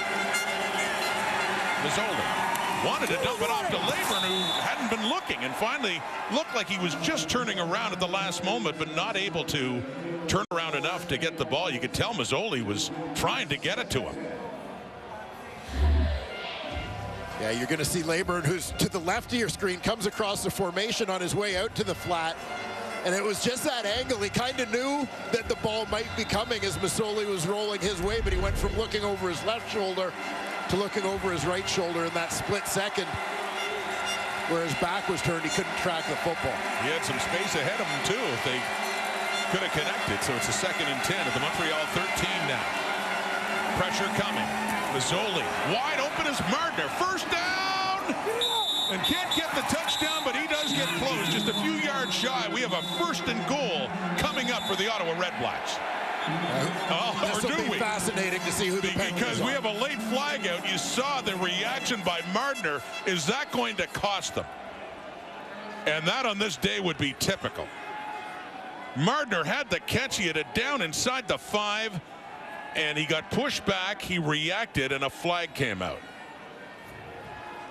My goodness, this is the way Ottawa's day has been going. Wait for the call. They discuss. After the play, we have a 10-yard misconduct penalty on 84 Ottawa. They gained a 1st down, so we'll go back 10 yards. It'll be 1st and 10. Good play with a bad ending for the rookie Nick Martner, who gets a talking to on the sidelines. He's out wide, top left corner of your screen. Is just going to drag towards the inside underneath the defender. Easy outlet for Jeremiah Masoli. Good hard run, bounces off contact. He's just fired up at the end of this play as he gets thrown down and kind of tosses the ball at the defender. That earns him the flag and a seat on the bench. The 2 first-round draft picks, both taken in the top 10. Of course, Martner 2 overall, and Cantaracu of the Alouettes. And advantage Montreal is pushing the REDBLACKS back. They were at the 13, and after that play and the penalty, they're at the 12, and lo and behold, before the snap of the ball, flags out again.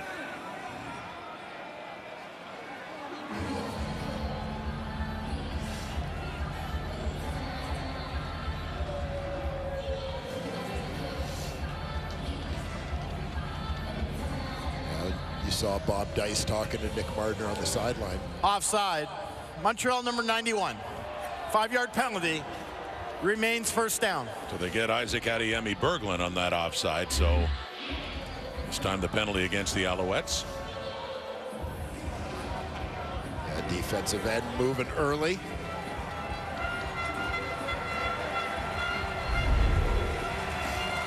His movement into the neutral zone came first there. 9th play of the drive coming up here for the Ottawa REDBLACKS. Still no touchdown for Ottawa in this game. If they could get one, they can tie it up.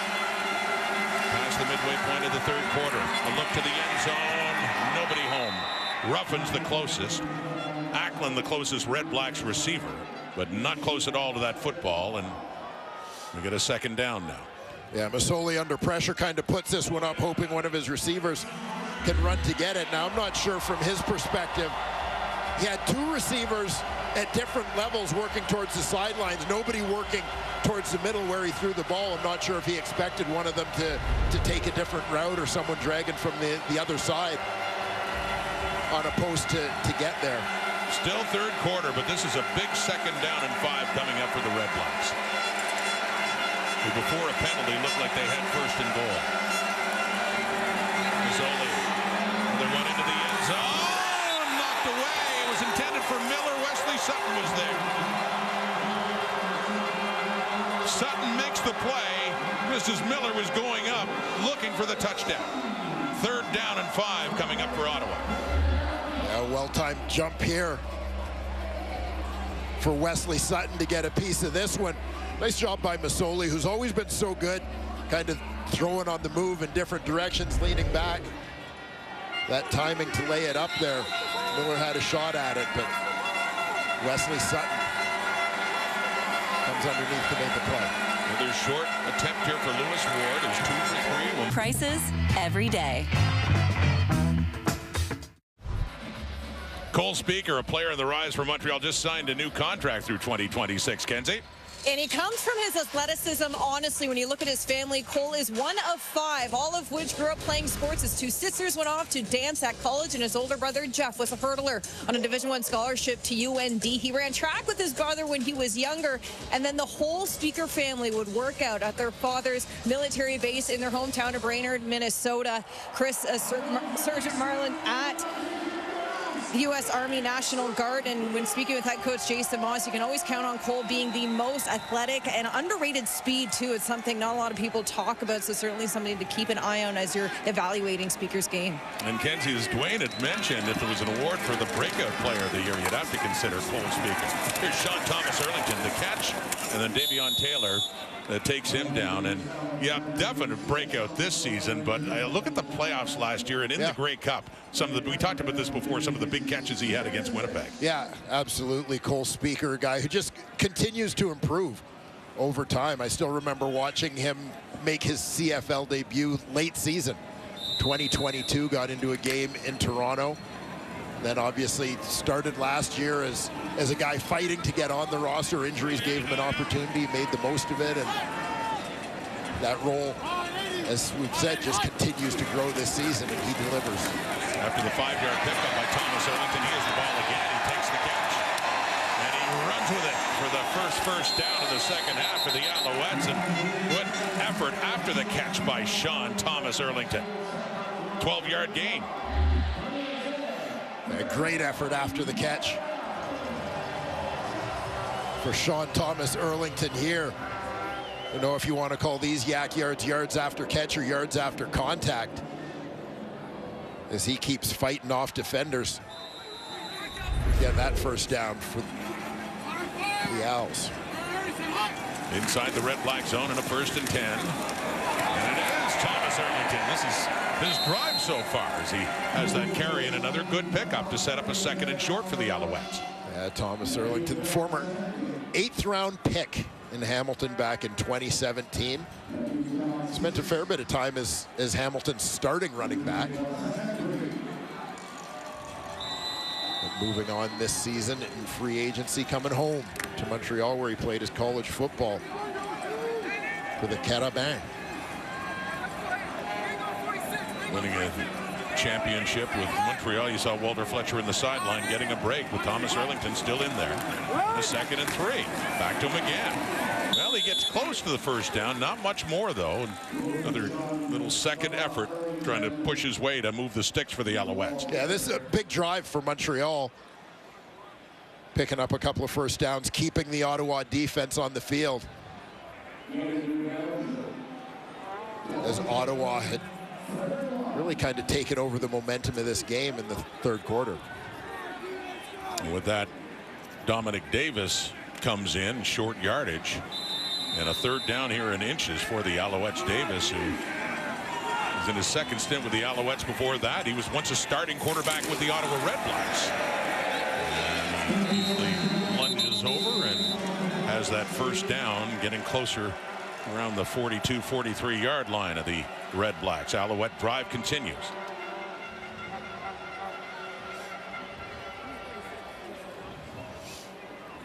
As Davis heads off. Started his career in Winnipeg and then went to Ottawa, and in 2019 got some time as the starting quarterback with the REDBLACKS. Yeah, first came into the CFL with Calgary, but never really saw game action there, but moved on to Winnipeg, where he made the roster as a backup. The Ottawa 42. Late 3rd quarter, final seconds. Alouettes trying to cool off that momentum of the REDBLACKS. Wow, that nearly was a big break for Ottawa. Went off the fingertips of Austin Mack, and fortunately for him and the Alouettes, it finds the turf. Yeah, Mack out wide, right side of your screen. The target on this one, you can see he's got plenty of space with the defender dropped off. They're just trying to get the ball into his hands. His pursuit comes from the inside. He tries to make the man miss before he has the football. You can tell what he wanted to do. Yeah. Somebody bearing down and wanting to turn it up quickly. 5 seconds to go until 3-quarter time. 2nd and 10, Montreal leading by 4 points from the Ottawa 42. Getting it to Speaker. And he picks up a couple of yards, but that'll be it. And that is three-quarter time. And looks like Jose Maltos will be coming on to look. We're really doing this, huh? We're doing it. High Potential, Tuesday at 10, 8 Mountain on CTV. Stream on all your favorite devices. Get ready for an action-packed doubleheader with two epic matchups. Touchdown! Saturday, REDBLACKS, Argos at 3 Eastern, noon Pacific on CTV. Then, Alouettes, Lions at 7 Eastern, 4 Pacific on TSN. Once again, we wish everyone a happy Thanksgiving, and certainly to our terrific crew, both in the truck and out on the field, braving the elements. Richly deserved to. Just a terrific crew, ensuring that we get a great broadcast here in the CFL on TSN. Everyone enjoying those turkey sandwiches. On a day like today, we all go our separate ways. You get the fresh turkey, and then you get the leftovers all in one. Everyone enjoying a turkey sandwich, as they should. Well, almost everyone. Oh, wait a minute. Patrick in audio didn't get one? Oh. That's a scandal. Well, actually, now John Hines, our producer, says he didn't get one. He got two. Yes, Patrick just ate quickly before the camera got to him. A man after my own heart. Richly deserved to everyone here and the great job you all do to bring us this football broadcast. Jose Maltos, 47-yard try for the Alouettes to see if they can open it up by 7 again to start the fourth quarter.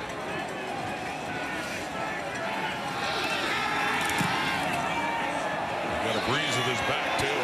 No problem. For Mexican Jose Maltos. And a 7-point lead restored, 16-9. And the Alouettes had already clinched first place in the East Division, but still with something to play for. Jason Moss ensuring that. He had been asked about it, and to him there's no such thing as a nothing game. And they've got this. They got BC Place against the Lions next week, and they close out in a game that definitely means something to the Winnipeg Blue Bombers at the end of the regular season. One of the last games is Winnipeg still isn't wrapped up first in the West. Yeah, things are going to be real interesting on both sides over these last couple of weeks with playoff spots and home playoff dates. I mean, the participants have been determined, but the seedings haven't. With the Riders beating BC and with Winnipeg losing to Toronto, it's interesting right down to the final 2 games. Winnipeg here in Montreal. That's Labour. Little move, nice run, his best run of the afternoon by far. He gets that one inside the Alouette 50. We talked about those 2 young guys working on the right side of the offensive line. There's Zach Pelios at right tackle, Dante Bull at right guard. They're going to mash things down over there. And the double team. Labour, great block by Dominic Grimes on the outside, allowing Leyburn to turn that one north-south. And a gain of 22 yards to the ground for Kalen Leyburn. Now his 8 carries, 47 yards. Inside the Alouette 50. REDBLACKS again trailing by 7. Jeremiah Masoli. And he screens it off to Khalil Pimpleton, who has nowhere to go. He's taken back by a couple of yards. 2nd and long ahead here for Ottawa. It just seemed like Ottawa was outnumbered at the point of attack there. Grimes, again, did a good job in terms of blocking his man, but Montreal getting to the football in a hurry, giving Pimpleton nowhere to go.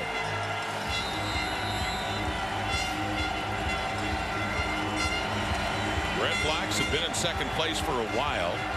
They were 8-3-1, but they've lost 3 in a row. With the Argos winning a few nights ago, Winnipeg, they're ahead by a point in the standings for 2nd place in the home playoff date. Here's a deep look. Masoli, and it's intercepted. Wesley Sutton was waiting for it. Down inside the Montreal 20.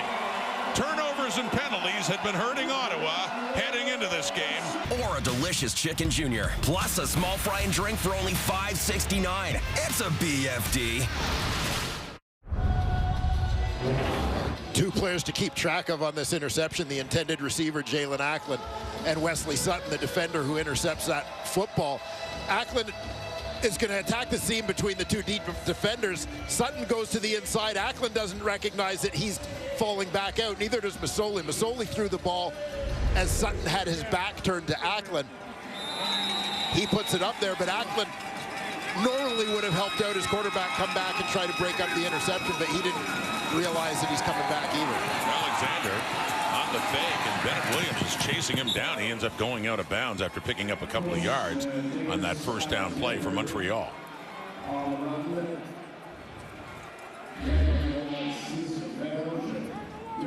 Davis Alexander just trying to get this Montreal offense going again here in the second half. After a first half in which they had built a 13-point lead, Ottawa getting 3 of those back right at the end of the opening half. And benefiting from penalties, as we talked about, too, and mistakes made by Ottawa. The net offense, Redblacks have more net offense today. 217 to 184 for Alexander and the Alouettes. 2nd and 5, though, in that carry from the 22. He's flushed out, taken off again. First down, slides just as he gets enough to move the sticks and keep this drive going.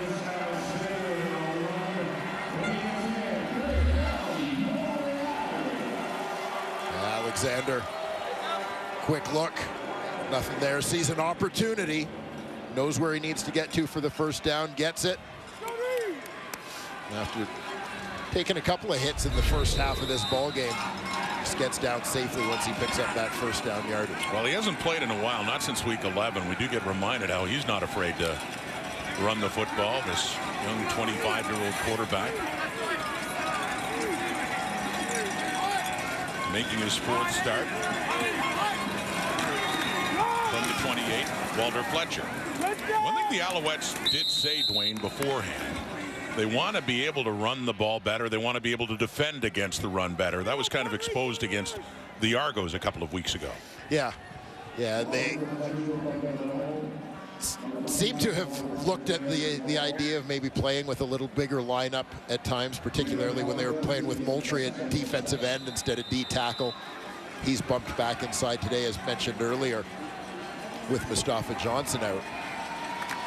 But in terms of the offensive part of this, yeah, you know, an offense that for a number of years was sort of built around William Stanback has shifted a bit, but they clearly want to get back to some of that power football. Fletcher stays in to block and protect Alexander, who's looking deep, wide open. It is caught by Austin Mack. He has it inside the 30. And a big first down for the Montreal Alouettes. And suddenly it feels like 2023 all over again. Austin Mack catching the deep ball. He's wide open. In behind coverage. Davis Alexander just heaves this one up. Huge play there. Alexander to Mack. Biggest one for Mack since coming back to the Alouettes, a gain of 50. And just like that, the Alouettes have the ball in the red-black zone inside the Ottawa 30. Austin Mack had 9 catches of 30-plus yards last season with the Alouettes. Right from their opening game against the Ottawa Redblacks when Cody Fajardo hit him with a big one right away. And we didn't know much about him then. It's a newcomer and a team that had a lot of problems at receiver with injuries and a lot of uncertainty. And boy, they started checking the boxes, didn't they, with him and Tyler Snead and Cole Speaker last year, that his revamped receiving core was just fine. And getting a healthy Keon Julian Grant this season, as well as Reggie White having come back early in the season. The fake to Fletcher. Time again. Down the left. End zone look. Rambo! Not quite. Coverage converged on Charleston Rambo and just made sure he couldn't get a handle on that ball on another Montreal touchdown. Again, such a long throw to get it there, and you see how the defenders are able to take away that separation as the ball is in the air. Closer to the right offensive right hash. He's throwing this way out towards the left sideline. You see the faith that Alexander has in Charleston Rambo, putting that ball up for him to go make a play against coverage. Elijah McGee and DeAndre Lamont, the two, just coming together to prevent the touchdown grab by Rambo. So it's a 2nd and 10 at the Ottawa 29. Alouettes up by 7, looking for more. That one is caught by Matt. Turns it back up, and he gets close to another first down. Looks like he does have it just inside the 20. Or let's see where they spot the football. Did his knee go down before he...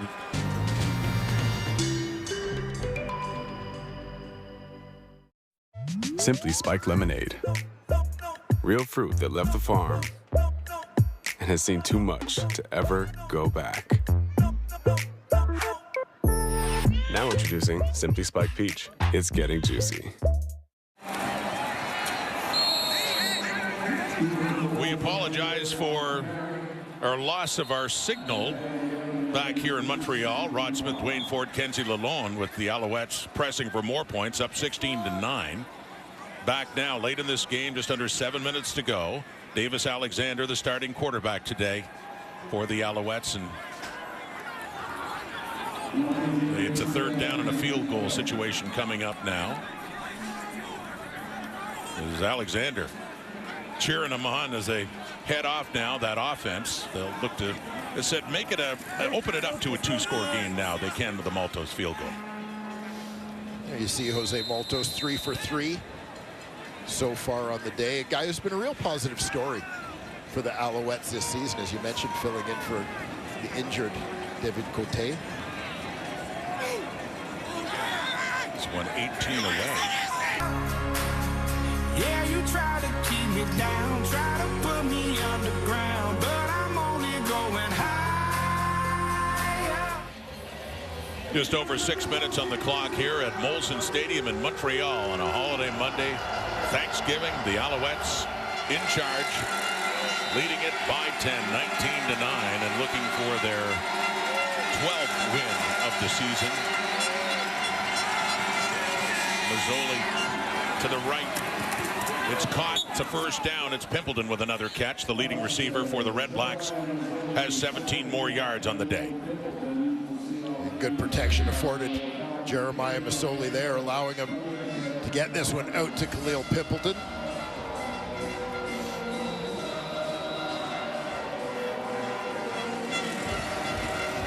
Alouettes at this point is trying to make sure nothing gets in behind them.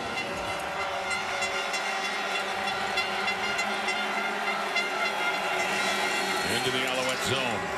Out it goes for Ackland. Looking for yardage after the catch. He keeps his balance and gets a good pickup on first down. Hung on long enough to get it down to about the 48 of the Alouettes. A good first down play for about 6. The Red Blacks know they're in the playoffs, and then they know they're facing the Argos in the East semifinal. It's just a matter of where.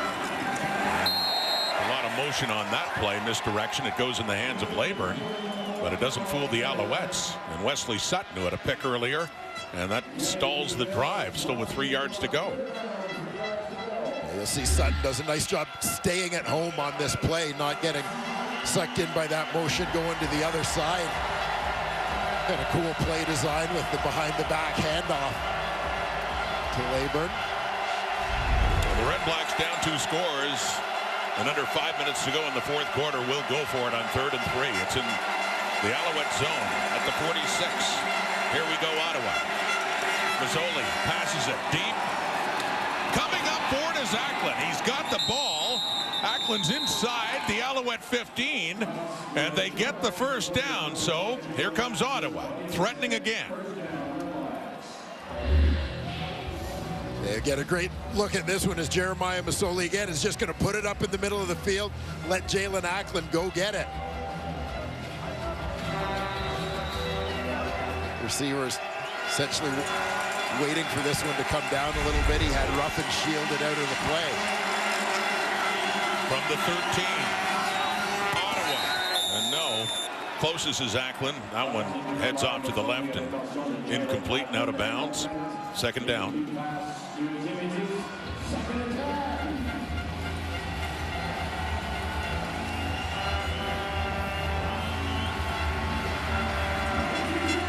Down 10 points, needing at least a field goal, but you have to think they get this close. Still without a touchdown in this game. 3:43 in the clock. Ottawa's lost 3 in a row, all when they had a chance to clinch a playoff spot, which they ultimately did after Hamilton lost to Winnipeg last week. But they lost in Hamilton. They lost at home to these Alouettes, 24-12. And then they lost 2 weeks ago in Saskatchewan before heading into a bye, going from 8-3-1 to 8-6-1. And still 2 games to go after this. A huge one in Toronto next week before they close it out against the Tiger Cats. But still hoping somehow that it's not over yet here in Montreal. 2nd and 10 at the Alouette 13.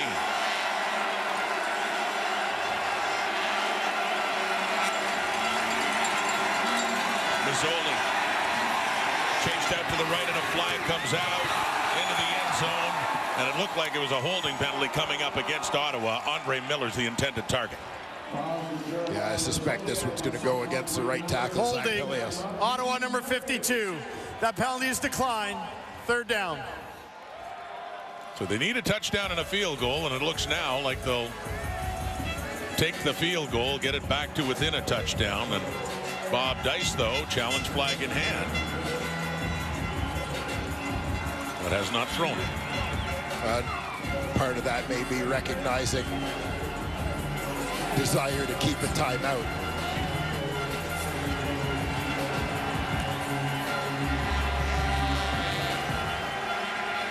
It wouldn't make any sense to throw it now, which he was not, but it sure looks like he's ready to throw it now. CFL Thanksgiving weekend is brought to you by Purolator. On this Thanksgiving Monday, we think of Purolator, tackle hunger, and that great cause in the CFL. Last stop next week in Toronto for the Red Blacks Argos game, and talking to Mike Hogan with the Argos is doing a story on our friend Chris Schultz, who passed away 3.5 years ago, and just always thinking what a great cause that has been for Purolator, and it was to Schultz as well. Purolator tackle hunger. That's next week in Toronto. 1st and 10. The Alouette 40 now. Back to a 7-point game. Little shovel there to Walter Fletcher, who takes off.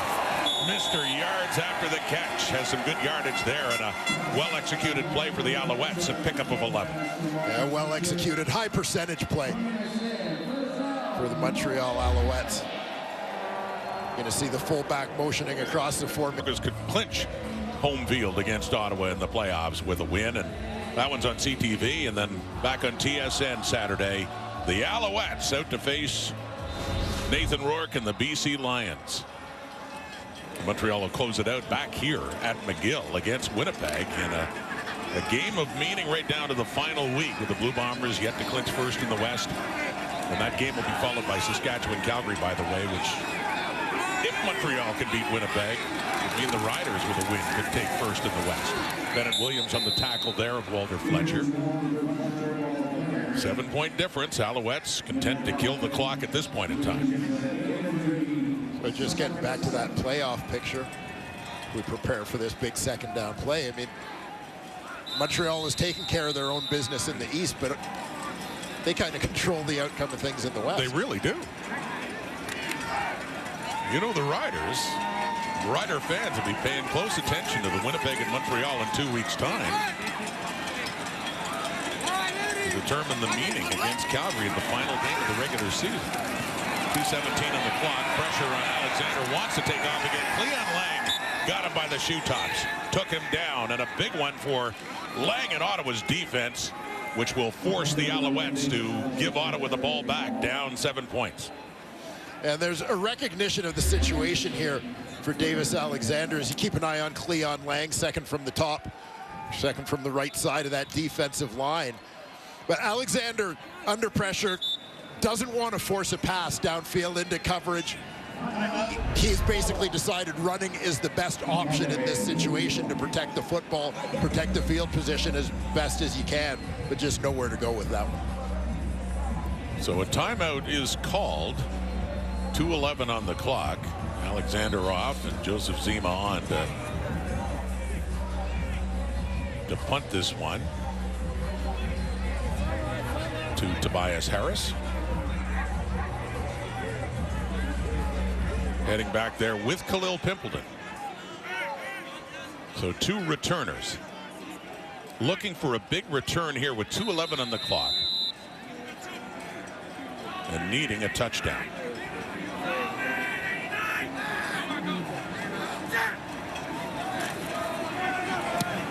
And backing off, Ottawa is to set up the return here for Khalil Pimpleton inside the 10. A punt of 50 yards gets it out to the 11, and that's it. So the Red Blacks will start deep, 2:01 on the clock, and needing to finally find the end zone today, something they have not done. Just 4 field goals and a 19-12 lead by Montreal. Yeah, a long way to go here for Ottawa. Now, it'll be interesting to see how aggressive Montreal is or isn't, essentially, kind of playing to keep things in front of them. Masoli can continue to get the ball out of his hands quickly and take what he's given, that Montreal may give some of those short, quick hitters. Again for the Red Blacks, as you look at Noel Thorpe leading the defense of these Alouettes, they cannot clinch second place. They never could with a win today, but they could go in the driver's seat heading to Toronto next week. This puts them in worse shape if they can't come back and win it. That's Pimpleton with the catch, setting up a 2nd and short. Yeah, Montreal lines up with 7 guys right up at the line of scrimmage on this one. Bit of a blitz look, but dropping several out. But Masoli off that look gets the ball out quickly. Kalen Laburn first down and a little bit more as he chugs up to furthest point of advancement, about the 30 of the Red Blacks. 1:48 to go.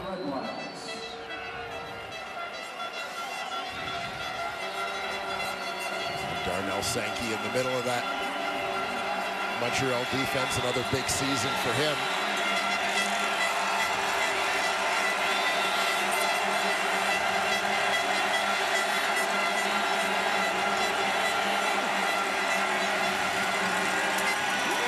Pressure. Mazzoli's going down. Finishing it off.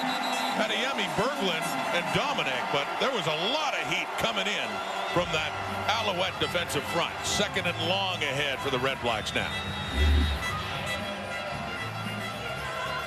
You're going to see Adeyemi Berglund lined up right beside Tyrese Beverette.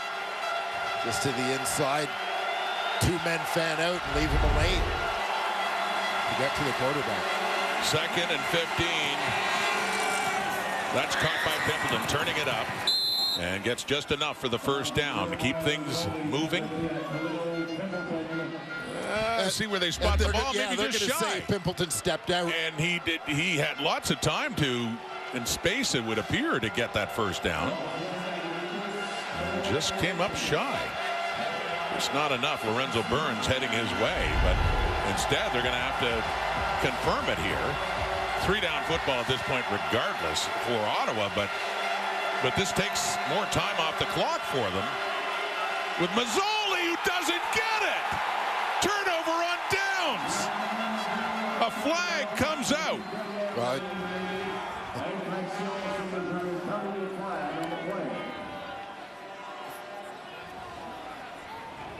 Just await the call here.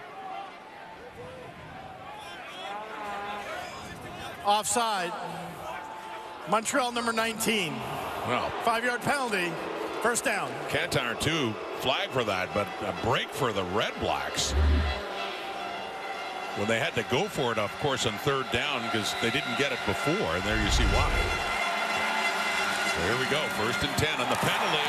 That one a little in behind the intended target, Pimpleton, and it falls incomplete.